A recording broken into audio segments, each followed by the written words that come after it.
Hello YouTube మిత్రులారా, మీరందరూ ఎలా ఉన్నారు? మీరందరూ బాగున్నారనే అనుకుంటున్నాను. నేను కూడా చాలా అంటే చాలా బాగున్నాను. మీరందరూ మన వీడియోస్ చూస్తున్నందుకు నాకు చాలా సంతోషంగా ఉంది. కానీ బాధాకరమైన విషయం ఏమిటి అంటే మీరందరూ వీడియోస్ చూస్తున్నారు కానీ ఎవ్వరూ లైక్ చేయట్లేదు. దయచేసి ఈ వీడియోకు ఒక లైక్ చేసి మీ అభిప్రాయాన్ని కమెంట్ల ద్వారా తెలియచేయండి. ఇక ఏమాత్రం ఆలస్యం లేకుండా వెళ్ళిపోదాం మన ఇవాల్టి దెయ్యాల కొంపలోనికి.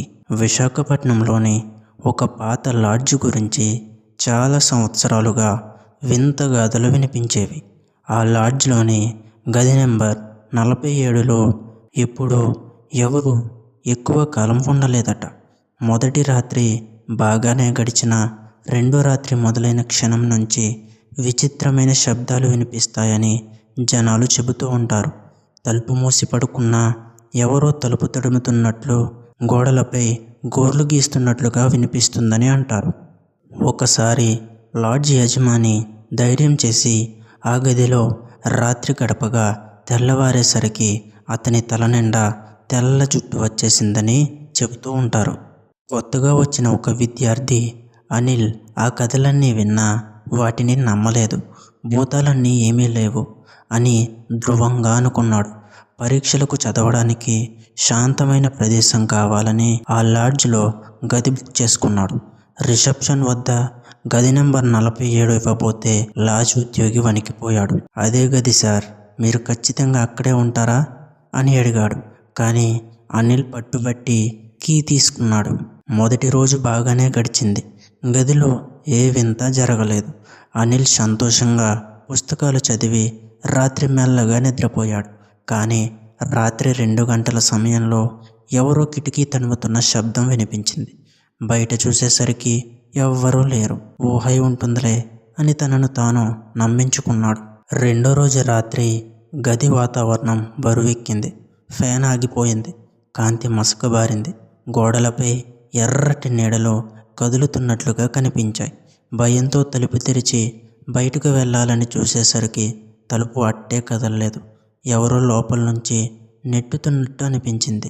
ఆ గదిలోని అద్దంలో ఒక ఆడ ముఖం మెరిసింది. పొడవాటి జుట్టు, ఎర్రటి బొట్టు, రక్తంలా ఎర్రని కళ్ళతో కనిపించింది. అనిల్ కేకవేసి వెనక్కి జారుకున్నాడు. అద్దం ఒక్కసారిగా పగిలిపోగా ఆ గాజు ముక్కలు నేలపై రక్తం చిందినట్లుగా కనిపించాయి. మూడో రోజు రాత్రి పరిస్థితి మరింత భయానకమైంది.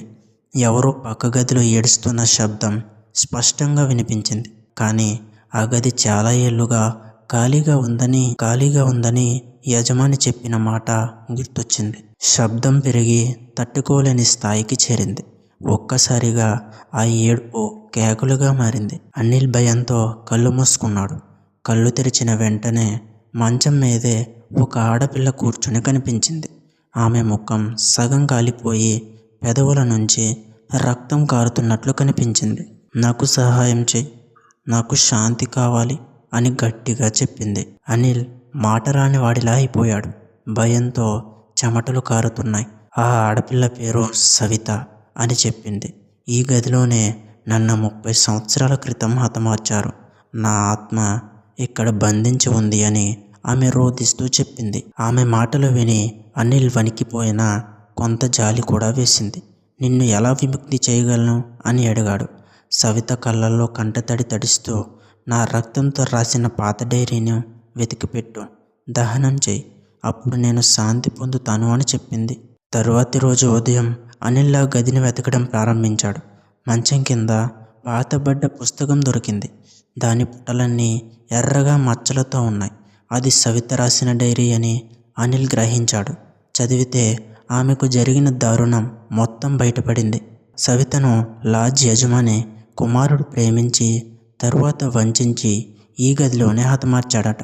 నిజం బయటపడకుండా ఆమె శవాన్ని ఎక్కడో దాచిపెట్టి గదిని మూసివేశాడు. అప్పటి నుంచి సవిత ఆత్మ అక్కడే తిరుగుతూ ఉంది.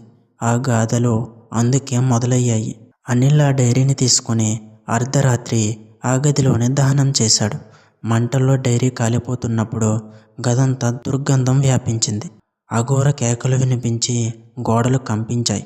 చివరిగా ఒక వెలుగురేఖ రూపంలో సవిత కనుమరుగైపోయింది. గది నెంబర్ 47 ఆ తర్వాత ఖాళీగా మారింది. ఎలాంటి శబ్దాలు, భూతం వంటివి ఎవ్వరికీ కనబడలేదు. కానీ అక్కడికి వెళ్ళిన వారు మాత్రం గోడలపై కాలిపోయిన గుర్తులు ఇంకా ఉన్నాయని చెబుతారు. లాడ్జ్ యజమాని మాత్రం ఆ గదిని ఎప్పటికీ తీయకూడదని తాళం వేసేశాడు. అనిల్ మాత్రం ఆ అనుభవం వల్ల జీవితాంతం మారిపోయాడు. భూతాలని నమ్మని అతను ఇకపై ఆ విషయాలపై సరదాగా మాట్లాడలేదు. సవిత ఆత్మకు శాంతి కలిగించిన ఆనందం ఉన్న ఆమె ఆఖరి కేకలు మాత్రం ఇప్పటికీ తన కళ్ళల్లో వినిపిస్తూనే ఉన్నాయి. గది నెంబర్ 47 పేరు ఎప్పటికీ అతనికి మరిచిపోలేని దుఃఖ స్వప్నం అయింది.